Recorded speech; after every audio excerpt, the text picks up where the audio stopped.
जी, बिस्मिल्लाहिर्रहमानिर्रहीम। दोस्तों हाज़िर हूँ आज एक नई सीरीज़ के साथ। आज हम इंशाल्लाह एक नई सीरीज़ शुरू करने लगे हैं और हम इस सीरीज़ में पूरा एक डेटाबेस बनाएंगे जो पीओएस का डेटाबेस होगा और इसमें हम इंशाल्लाह काफ़ी सारी हमारी वीडियोस होंगी और पूरा कंप्लीट एक पीओएस का डेटाबेस हम बनाएंगे। तो आइए चलते हैं इस सिलसिले की पहली क्लास की तरफ।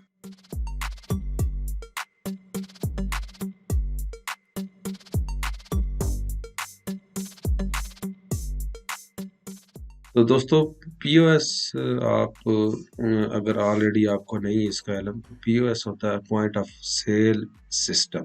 पॉइंट ऑफ सेल क्या है कि जैसे आपकी एक छोटी सी शॉप है या कोई जनरल स्टोर है, तो उसमें आप अपनी आइटम्स जो है वो सेल और परचेज करते हैं, क्योंकि आप किसी सप्लायर से आइटम्स परचेज करते हैं और कस्टमर्स को बेचते हैं। उसका तमाम जितना भी एक पीओएस कहते हैं पॉइंट ऑफ सेल, जहाँ पे आप अपनी चीज़ें बेच रहे होते हैं। जिस तरह आप किसी भी जनरल स्टोर के अंदर जाएं तो जहाँ पे आप सेल कर रहे होते हैं, कस्टमर्स आइटम्स पिक करता है खुद या आप उसको प्रोवाइड करते हैं और वो उनको अपने डेटाबेस में एंटर करते हैं, या आप बार कोड रीडर के थ्रू उनके बार कोड स्कैन करते हैं और वो 1 बाय 1 जो है वो हमारे कस्टमर के बिल में वो शामिल हो जाते हैं और उसके बाद वो बिल प्रिंट होता है और बिल के मुताबिक आप कस्टमर से रकम लेते हैं और उसको चीज़ें उसके हवाले करते हैं और उसको जो उसकी बकाया रकम है वो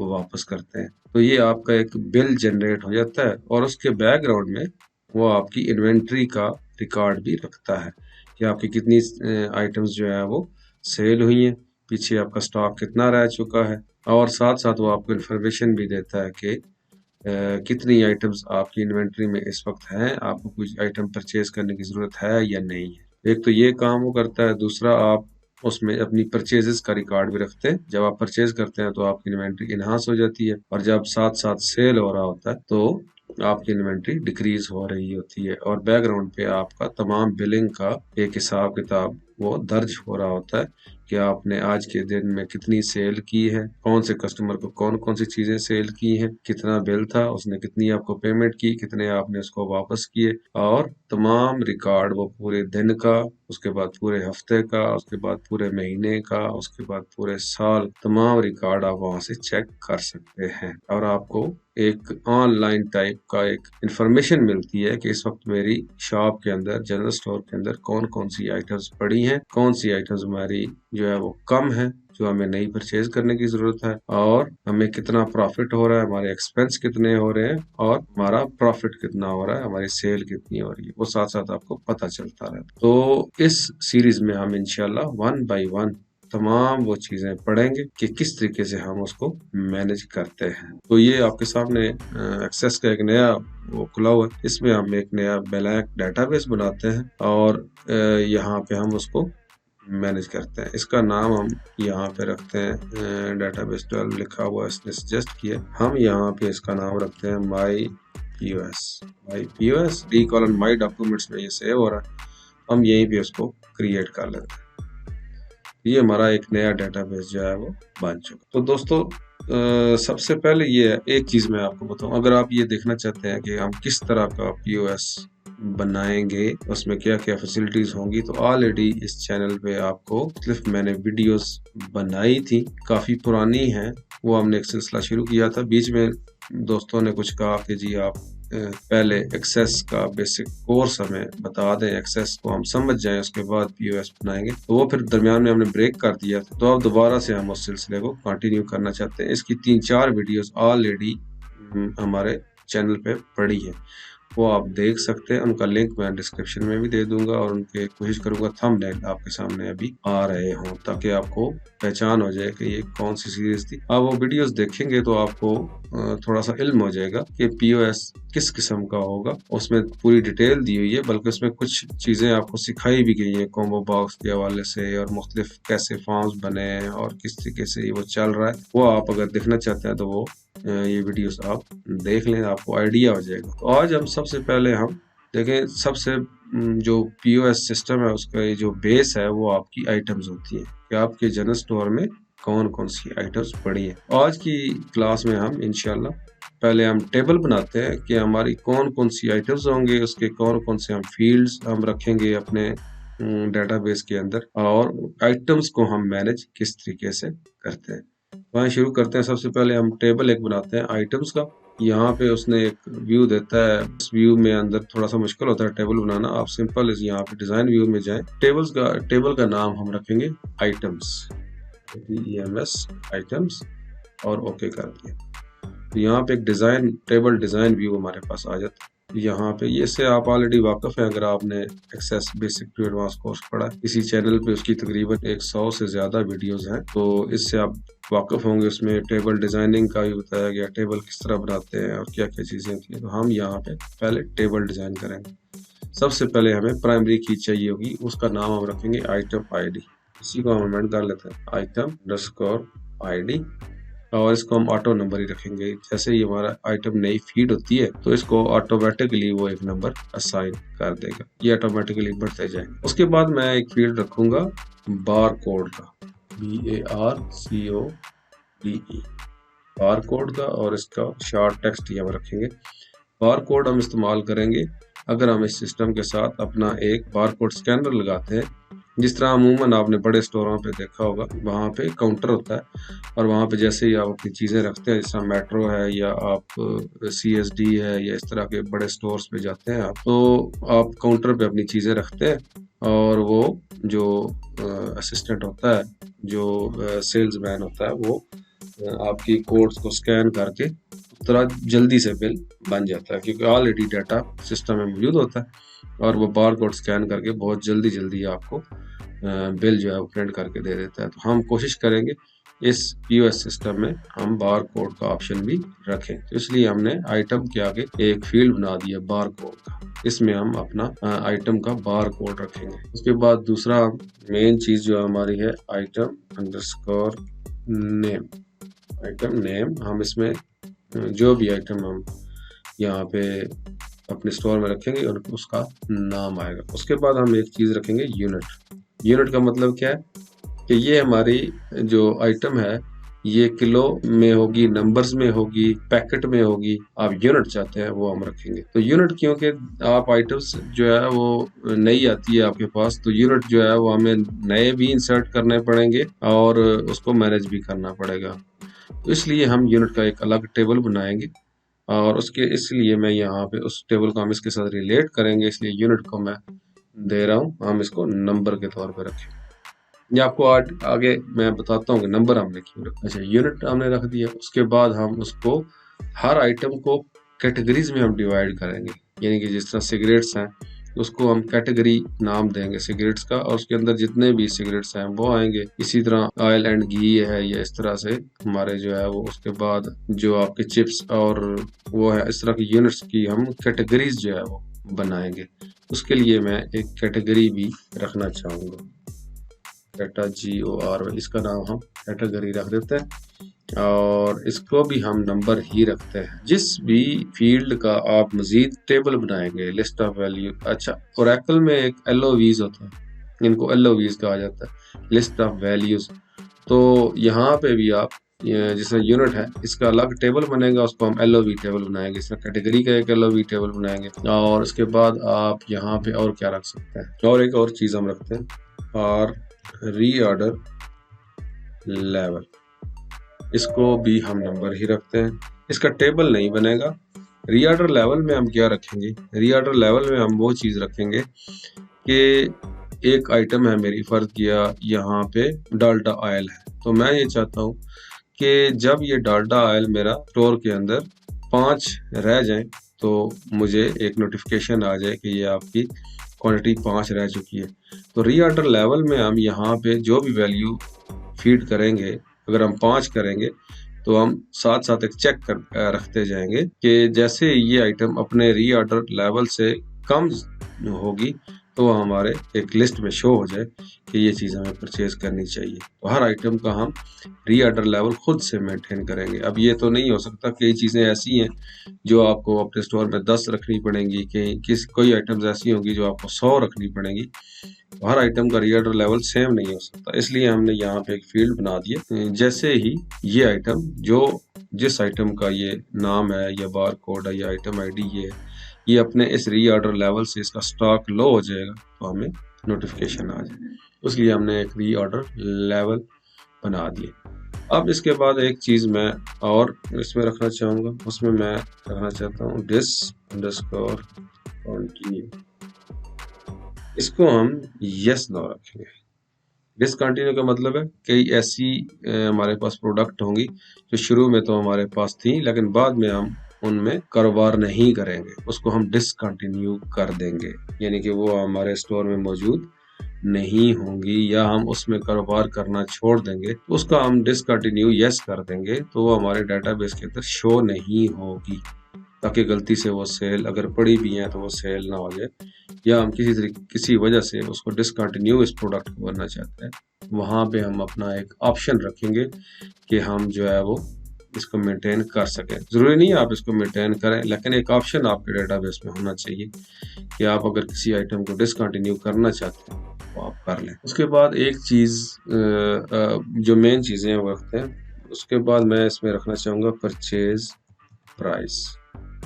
इसको मैं रखता हूँ करेंसी, कि इस आइटम की परचेज प्राइस क्या है। ये मैं, अब ये आप सोच रहे होंगे कि ये आइटम तो मुख्तलिफ, अब एक दिन मैंने खरीदी तो उसकी परचेज प्राइस 100 रुपये है, एक महीने के बाद जब मैं खरीदूंगा हो सकता है वो 110 हो जाए। तो ये इसके अंदर कैसे हम मेंटेन करेंगे, ये हम यहाँ पे रखेंगे। यहाँ से हम उठा के जब हम बिल बनाएंगे कस्टमर का, तो वहाँ पे हम डिस्प्ले करेंगे परचेज प्राइस भी देखेंगे। जब हम परचेज जो सप्लायर से खरीदेंगे तो वहाँ पे परचेज प्राइस हम मेंशन करेंगे, जो हम कोडिंग के अंदर करेंगे कि जैसे ही परचेज प्राइस हमारी चेंज होगी हम बिल एंटर करेंगे। जो सप्लायर से हमने चीज़ें खरीदी हैं वो बिल यहाँ पे एंटर करेंगे।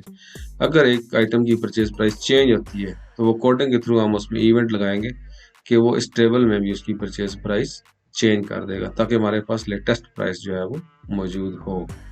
ये हमारे POS के अंदर साथ साथ कई दफ़ा ये होगा कि हम प्रॉफिट कैलकुलेट करना चाहते हैं तो उसमें भी ये काम देगा। उसके बाद मैं यहाँ पे जो मेन हमारा है सेल प्राइस, कि ये आइटम हम किस प्राइस पे सेल करेंगे, ये हम यहाँ पे रखेंगे।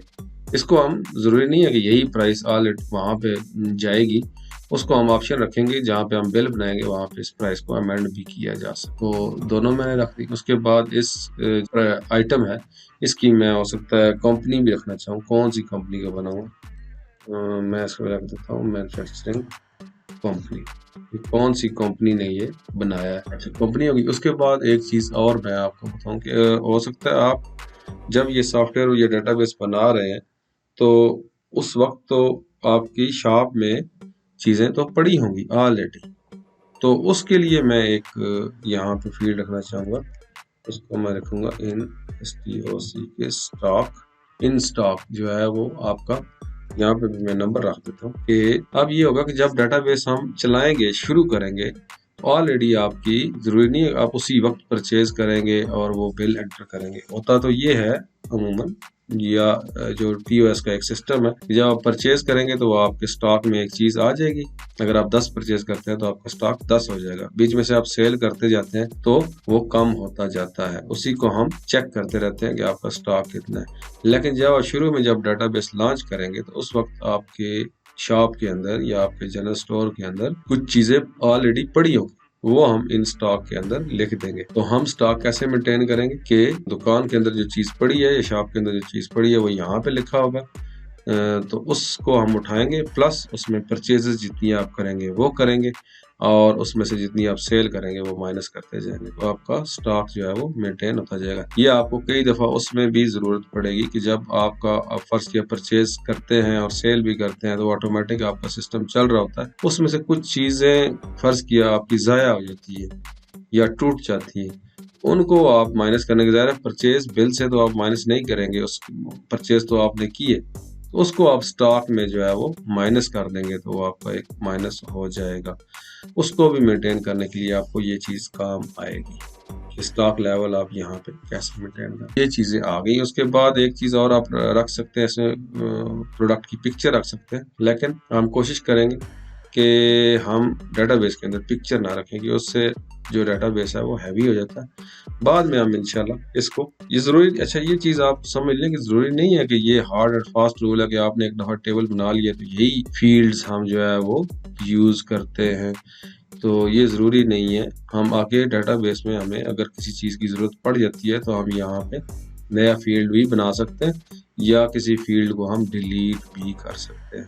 तो साथ साथ टेबल हमारा अमेंड होता रहता है, टेबल हमारा एक जैसा नहीं रहता, टेबल हमारा अमेंड हो सकता है। अच्छा, उसके बाद अब हम तकरीबन हमारे ये फील्ड्स हो चुके हैं। अब हम देख लेते हैं कि आइटम आईडी तो हमारा ऑटो नंबर है, ये लॉन्ग इंटीजर और इंक्रीमेंट ये है, हमारा डुप्लीकेट हो सकता है, यस नो डुप्लीकेट्स, क्योंकि ये हमारी प्राइमरी की है। उसके बाद बार कोड हमारा फील्ड साइज टू ठीक है, उसमें जो है वो शॉर्ट टेक्स्ट के अंदर ज़्यादा ज़रूरी है कि आप इसको डुप्लीकेट ना रखें, तो यहाँ पे आप इसको यस कर दें इंडेक्स और इसको डुप्लीकेट ना रखें, ये डुप्लीकेट ना हो। उसके बाद आइटम नेम भी हम कोशिश करते हैं, आइटम नेम 255 करेक्टर का है और इसमें आप अच्छा, इसमें रिक्वायर्ड जो है बार कोड मैं फिलहाल रिक्वायर्ड नहीं कर रहा हूँ, जरूरी नहीं है कि हम इसको रखें। कई चीज़ों का बार कोड होगा, कई शुरू में हम इसको नहीं रखेंगे, बाद में हम इसको जब आप बार कोड हम फुली जो है वो इम्प्लीमेंट करेंगे तो फिर हम इसको रिक्वायर्ड भी कर सकते हैं। आइटम नेम हमने ज़रूरी देना होगा, इसलिए मैं इसको रिक्वायर्ड को यस करूँगा और यहाँ पे इंडेक्स भी आप यस कर सकते हैं। डुप्लीकेट चलें, अगर चल जाए तो कोई मसला नहीं है। उसके बाद यूनिट तो हम दूसरे टेबल से उठाएंगे, इसी तरह कैटेगरी भी हम दूसरे टेबल से उठाएंगे और ये यूनिट जो है वो क्या हो सकता है आपका, अब यहाँ पे हम इंटीजर कर देते हैं, कोई मसला इतना ही होगी। कैटेगरी भी हम इंटीजर रख सकते हैं और उसके बाद रीऑर्डर लेवल भी हम इंटीजर रख सकते हैं, तकरीबन मेरे ख्याल में इंटीजर है तो चल जाएगा, कोई मसला। डिसकंटिन्यू तो यस नो ही होगा इसमें। तो परचेज प्राइस हमारी करेंसी होगी, नो प्रॉब्लम, डिफॉल्ट वैल्यू 0, ठीक है। सेल प्राइस भी हमारी करेंसी होगी। उसके बाद इसको हम परचेज प्राइस ज़रूरी नहीं है, सेल प्राइस हमारी, उसको हम रिक्वायर्ड कर देते हैं कि ये ज़रूरी है हमारे पास होनी चाहिए। परचेज प्राइस हम खुद फीड करवाएंगे। उसके बाद डिसकंटिन्यू चले वो तो कोई मसला नहीं है। मैन्युफैक्चरिंग कंपनी अगर ज़रूरी है तो इसको भी हम रिक्वायर्ड नहीं करते, तो अगर नहीं भी लिखते तो कोई मसला नहीं है। इन स्टॉक भी हम रिक्वायर्ड नहीं करते, अगर लिखी है तो ठीक है, अगर नहीं लिखी तो सिंपल परचेज में से सेल माइनस हो जाएगी और आपका स्टॉक निकल आएगा। अगर लिखी है तो इसको परचेज के अंदर प्लस कर दिया जाएगा और फिर सेल माइनस कर दी जाएगी। ये जनाब हमने टेबल बना लिया, इसको मैं करता हूँ और कर देता हूँ यस। अब ये देखें, ये हमारे पास एक टेबल बन चुका है, इसमें हम अपनी आइटम्स जो है वो फीड कर सकते हैं। अब ये टेबल में हमने बना लिया। अब इसको मैं अगर डिजाइन व्यू में करता हूँ, देखिए ये जो दो टेबल है यूनिट और कैटेगरी, इन दोनों के लिए मुझे अलग जो है वो टेबल चाहिए, उनको हम इसके साथ लिंक कर सकते हैं। इसको मैं करता हूँ क्लोज, यस कर दिया। उसके बाद मैं यहाँ पे क्रिएट में जाता हूँ और टेबल क्रिएशन में जाते हैं और यहाँ पे मैं इसको डिजाइन व्यू में करता हूँ। यहाँ पे मैं बनाता हूँ यूनिट्स और ओके कर देता हूँ। यूनिट में हमारा जो है वो क्या होगा, यूनिट अंडरस्कोर आईडी हमारा ऑटो नंबर होगा और UNIT यूनिट हमारा जो है वो शॉर्ट टेक्स्ट होगा। ये हमारा एक और टेबल यूनिट्स का बन जाएगा। इसको क्लोज करते हैं, दो टेबल हो गए। उसके बाद मैं क्रिएट करता हूँ, एक और टेबल बनाते हैं, फील्ड्स में जाता हूँ, व्यू में जाता हूँ और ये टेबल हमारा क्या होगा, कैटेगरीज का, category item, category item underscore category, items की जो कैटेगरीज है वो। उसके बाद ये हो जाएगा कैटेगरी कैट अंडरस्कोर आईडी और कैटेगरी नेम जो है वो उसका ये हो जाएगा। इसको भी मैं सेव कर, ये हमारे 3 टेबल बन गए, यूनिट्स, आइटम्स और आइटम्स कैटेगरी। अब यहाँ पे आप आइटम्स का टेबल है, यहाँ पे आप डिजाइन व्यू में चले जाएंगे। यूनिट्स, यूनिट्स के अंदर क्या है, हम लुकअप वैल्यूज डालना चाहेंगे। अब यहाँ पे भी डाल सकते हैं और अपने कॉम्बो बॉक्स जो आप खुद बनाएंगे तो उसमें भी डाल सकते हैं। लेकिन यहाँ डालने का फायदा क्या होगा कि यहाँ पे आप ऑटोमेटिकली जब फॉर्म बनाएंगे तो उसमें कॉम्बो बॉक्स खुद बन जाएगा और इसके जो आइटम्स का है वो उसके अंदर लिंक हो जाएगा यूनिट। तो यहीं पे बना लेते हैं। फील्ड साइज ये है, इंटीजर है। इसी तरह हाँ, अब एक और चीज देखिए, फील्ड साइज इसका यूनिट का इंटीजर है, यहाँ पे नंबर है, इंटीजर है। तो मैं यूनिट्स का टेबल खोलता हूँ, यहाँ पे भी जो यूनिट आईडी लिंक होगी ऑटो नंबर, तो ये हम इंटीजर ही रखेंगे। यहाँ पे हाँ, उसको मैं लॉन्ग इंटीजर करता हूँ क्योंकि यहाँ पे ऑटो इंक्रीमेंट मैंने रखा है, इसको हम इंटीजर नहीं कर सकते। या ये रेप्लिकेशन आईडी होगी या लॉन्ग इंटीजर होगा। तो ये मैं यहाँ पे इसको क्लोज करता हूँ और इस जो यूनिट है इसका मैं रख देता हूँ लॉन्ग इंटीजर।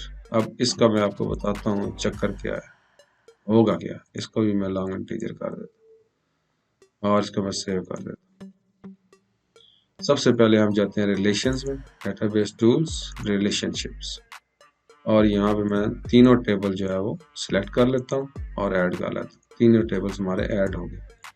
अब देखें यहाँ पे कैटेगरी जो है वो हमारी इस कैटेगरी के साथ लिंक होगी। देखें कैटेगरी आईडी को हम उठाएंगे और ये आप अगर देखना चाहते हैं तो रिलेशंस की बड़ी तफसीलन मैंने वीडियोस बनाई हुई हैं, वो आप उसको देख लीजिएगा। तो ये मैं इसको इन्फोर्स कर देता हूँ, कैस्केड अपडेट रिलेटेड, अपडेट भी कर सकता हूँ लेकिन मैं डिलीट नहीं करता। अब डिलीट क्यों नहीं करता? डिलीट इसलिए नहीं करता कि अगर आप एक कैटेगरी डिलीट करेंगे तो उस कैटेगरी की सारी आइटम्स आपके इस टेबल्स में से डिलीट हो जाएंगी। तो बल्कि अपडेट भी मैं नहीं करता, सिंपल इसको रेफरेंशियल इंटीग्रिटी जो है वो मैं ऑन करता हूँ ताकि हर आइटम की कोई ना कोई कैटेगरी हो। अब ये अगर आप इसको तफसील से देखना चाहते हैं ना तो आप मेरी जो रिलेशंस की जो सीरीज है वो जरूर देखें, उसमें आपको बड़ी तफसील से मैंने ये बताया। यहाँ पे मैं सिर्फ इसको क्रिएट करता हूँ, ये 1 to many रिलेशन मेरा यहाँ पे कायम हो गई, यानी कि एक कैटेगरी होगी और एक कैटेगरी में बहुत सारी आइटम्स हो सकती हैं, बहुत सारी आइटम्स एक कैटेगरी के अंदर हो सकती हैं। ये बरल आपको 1 to many relations, many to many, ये सारे मैंने रिलेशंस वाली एक सीरीज में कवर किए हुए हैं। अगर आप देखना चाहते हैं उसका लिंक डिस्क्रिप्शन में मैं दे दूंगा या यहाँ ऊपर उसका कार्ड लगा दूंगा ताकि आपको क्लियर हो जाए, तो आप वो भी देख लें। इसी तरह यूनिट आईडी यूनिट के साथ मैं डिलीट कर देता हूँ, इन्फोर्स करके क्रिएट कर देता हूँ। ये भी 1 to many रिलेशंस बन जाएगा, यानी कि एक आइटम का बहुत सारी आइटम का एक ही यूनिट हो सकता है। यानी कि बहुत सारी आइटम जिस तरह फर्स्ट के शुगर है, उसके बाद कुछ दालें हैं वो केजी के हिसाब से होंगी, शुगर का भी केजी हो सकता है और दाल का भी केजी हो सकता है। बहुत सारी चीज़ें आप केजी के हिसाब से बेचेंगे और इसी तरह एक यूनिट की बहुत सारी आइटम्स हो सकती हैं। तो इस तरीके से आप यहाँ पे रिलेशन, अब मैंने वहाँ पे डेटाबेस जो डाटा टाइप है वो सेम इसलिए की थी कि अगर वो डाटा टाइप सेम नहीं होगी तो आपके ये रिलेशन नहीं बनेंगे। तो इसलिए यहाँ पे मैं इसको रिलेशन बनाने के लिए यहाँ पे ले आए। अब इसको मैंने क्लोज किया और ये रिलेशंस हमारे बन चुके हैं। अब मैं आइटम्स के टेबल में जाता हूँ, डिज़ाइन व्यू में जाता हूँ। अब यहाँ पे जो यूनिट है इसको मैं क्लिक करता हूँ और लुकअप बनाते हैं। यहाँ पे मैं इसको कर देता हूँ कॉम्बो बॉक्स, ये हमारा कॉम्बो बॉक्स के तौर पे चलेगा। टेबल हमारा कौन सा होगा?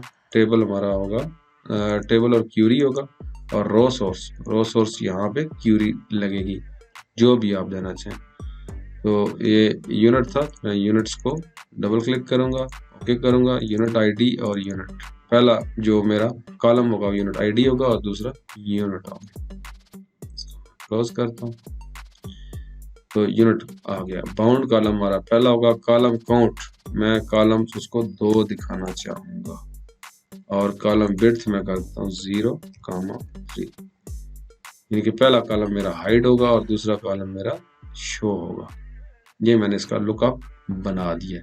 इसको मैं क्लोज करता हूँ, आपको दिखाता हूँ लुकअप से क्या फायदा होगा। अब मैं आइटम्स का टेबल खोलता हूँ, देखिए यहाँ पे मैं यूनिट में आया तो यहाँ पे कॉम्बो बॉक्स पे शो होगा। और इसके अंदर अगर मैं यूनिट डालता हूँ, फर्ज किया मैं कुछ डाटा हम डाल लेते हैं यूनिट्स के अंदर, वैसे ही पहला यूनिट हमारा हो जाएगा नंबर, दूसरा यूनिट हमारा हो जाएगा केजी, तीसरा यूनिट हमारा हो जाएगा पैकेट, चौथा हो जाएगा रोल। इस तरीके से मुख्तलिफ यूनिट्स हम बनाते जाएंगे अपनी ज़रूरत के मुताबिक। इसको मैं क्लोज करता हूँ। अब यहाँ पे मैंने लिखे आइटम्स के टेबल में डाटा फीड करता हूँ, यूनिट्स में मैं आऊँगा, देखिए नंबर, केजी, पैकेट, रोल, जो भी मैं चुनूंगा वो यहाँ पे आ जाएगा। ये होगा। अब कैटेगरी को मैंने नहीं बनाया, तो आप कैटेगरी में जाएंगे, देखें यहाँ पे कुछ भी शो नहीं आ रहा, यहाँ पे आप खुद से आपको वैल्यू एंटर करनी पड़ेगी।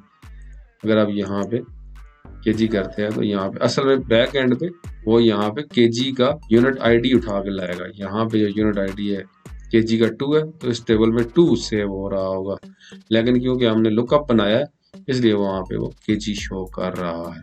इसको मैं डिलीट करता हूँ, एस्केप कर देते हैं, ये हम फीड नहीं करते फिलहाल, हम फॉर्म के थ्रू फीड करेंगे। इसी तरह आइटम कैटेगरी जो टेबल है इसमें मैं कुछ कैटेगरीज करता हूँ, बिस्किट्स, सिगरेट्स, पता नहीं इसकी स्पेलिंग ठीक है या नहीं, बहरहाल सिगरेट्स, ऑयल, वैसे एक्सेस में आप ये एंड इस तरह ना यूज किया करें, कई दफा ये मिस अंडरस्टूड हो जाता है, कंकेटेनेशन करना शुरू कर देते हैं। तो आप यहाँ पे एंड घी कर दें। फिलहाल 3 ही बनाते हैं, ये हमने कैटेगरीज बना ली और इसको यस कर दिया। अब फिर मैं आइटम्स के टेबल के अंदर जाता हूँ, डिज़ाइन व्यू करता हूँ और कैटेगरी, इसका हम एलो लुकअप, अब ओरेकल में LOV कहते हैं और यहाँ पे लुकअप कहते हैं, इसमें कंफ्यूज ना होइएगा, लिस्ट ऑफ वैल्यूज या लुकअप जो भी है। इसका भी हम कॉमा बॉक्स बनाते हैं। टेबल कौन सा यूज होगा, टेबल हमारे पास कैटेगरी का यूज होगा, आइटम कैटेगरी, इसके दोनों कॉलम्स कैटेगरी आईडी और कैटेगरी यहाँ पे शामिल होंगे। इसको मैं क्लोज कर देता हूँ और बाउंड कॉलम हमारा 1 होगा, कॉलम काउंट हमारे 2 होंगे और कॉलम विड्थ हमारे 0,3 होगा सेंटीमीटर, और बस इसको मैं क्लोज कर देता हूँ। ये हमारे आइटम्स में एक तो यूनिट के अंदर यूनिट्स आ रहे हैं, अब कैटेगरीज के अंदर कैटेगरीज आ रहे हैं। अब लुकअप बनाने का फायदा ये होता है कि अगर आप सिंपल टेबल खोलते हैं, इसमें डाटा फीड करते हैं, तो यहाँ पे वो शो करता है, वरना आपको जो आपके फॉर्म्स हैं उसमें ये चीज़ बनानी पड़ती है। तो ये आपने बना लिया। आज की वीडियो तकरीबन काफ़ी लंबी हो गई है, तो आज की वीडियो यहाँ तक रखते हैं।